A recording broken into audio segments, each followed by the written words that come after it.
This weekend sees the highly anticipated release of Batman v Superman: Dawn of Justice. I just got back. This is my wristband. So, will audiences finally embrace Ben Affleck as Batman and Gal Gadot as Wonder Woman? I'm Leslie Como, Cinema Siren, and this is my review. Cinema Siren. You're gonna go to war. That son of a bitch brought the war to us 2 years ago.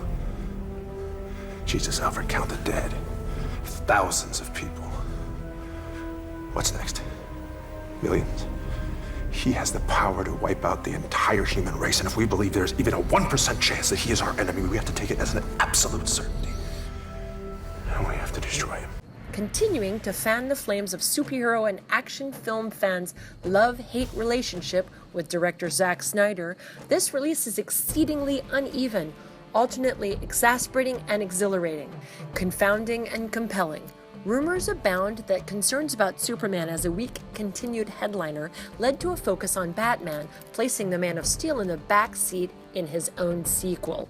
To outline much of the action or plot is to reveal a myriad of spoilers. Batman does figure at least equally in the storyline, and aspects of his origin are examined. We meet Oscar winner Jeremy Irons as the new Alfred. We see Bruce Wayne's life and his alter ego's gadgets and Batcave, and we see why he's so at odds with Superman. The story for Bruce Wayne begins with this Black Zero event, what they called the end of Man of Steel, where Zod was fighting Superman, and there was lasers ripping apart buildings, and things were blowing up. And he goes rushing back to his building in Metropolis to see, because of his people that he wants to take care of and get out and see if they're okay.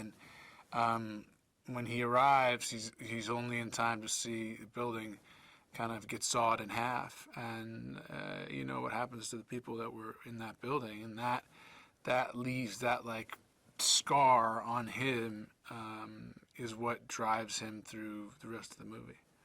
Clark Kent, aka Superman, and his lady love Lois continue their romance, which proves to be a small kernel of optimism in an otherwise very dark film. It's likely no surprise that there's a lot of violence, although not of the gory variety. Hundreds or thousands are killed in various scenes, and largely both Batman and Superman are involved in the mayhem. In fact, without reflection, the film feels at times like just a series of fights strung together, which is a common complaint lodged against Snyder as a director. Several of these scenes take place as dream sequences, and those are the most confusing and stultifying to the forward movement of the movie. After more consideration, however, it's quieter moments that resonate and stay with viewers. The interactions between characters save Batman v Superman, and no surprise, there's some significant thespian power activated here. Any questions about Ben Affleck's casting will be silenced forever. He's certainly effective and capable of convincing the audience of the dark cynicism necessary for many of his choices. Not an easy task, since some of them do stretch credulity. Henry Cavill as Superman continues to be underutilized, but viewers get glimpses beyond his formidable bare chest to his as yet unplumbed skills as an actor. He talks about the world of Superman. The setting of the world is a world in which Superman exists for the first time. And so it's a world in turmoil, in flux. And it's the human response. So you see the human response in Batman, who fears him. You see the human response in Lex Luthor, who hates him because he hates a part of himself.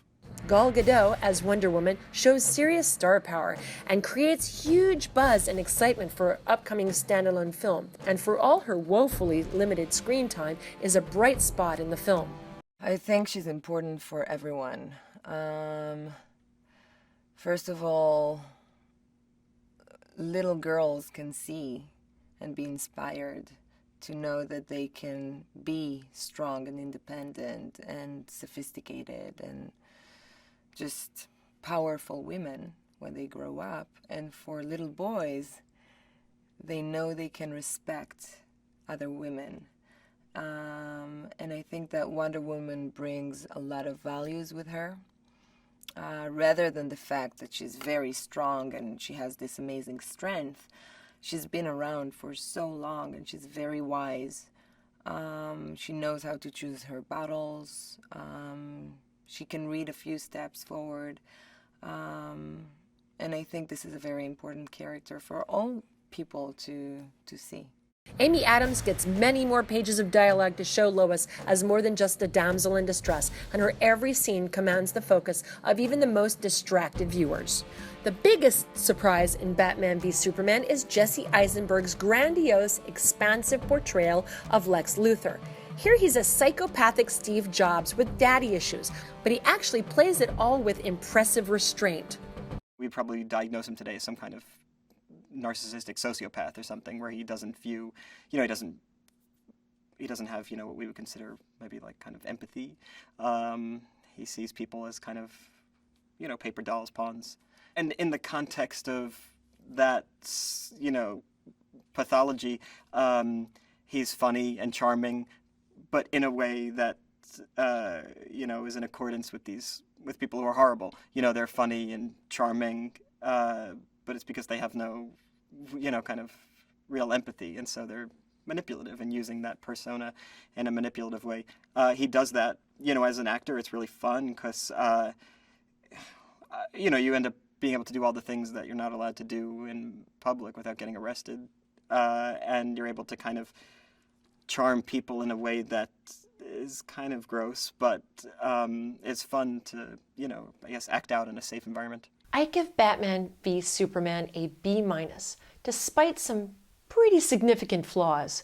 The actors really bring some greatness to this film, and it's absolutely worth seeing. For Cinema Siren, I'm Leslie Como.